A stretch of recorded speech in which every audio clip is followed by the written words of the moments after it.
to mount the new blinder from us.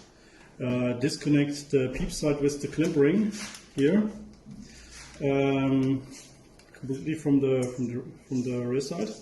Disconnect the clamp ring from the peep side and put a peep disc. Put the peep disc in. Please not too loose, like this here. A little bit you can fix it. So then adjust. Put the blinder on, so that is here one line, like horizontal. And after this, you open the peep disc and the blinder together.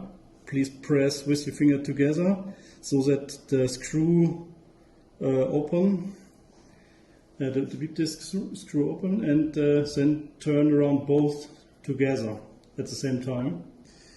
Please look on the parts that this is not turned in this, and be sure that it's here completely in. After this, you can put the clamp ring on the part. So that is hard screwed and nothing moving. After this work, you can connect all three parts with the rear side. It's not with a little bit more power, and so it's connected. Important is that we have here between the clamp ring and the screw for the side moving here a little space. 1 millimeter, it's okay. That is important, very important.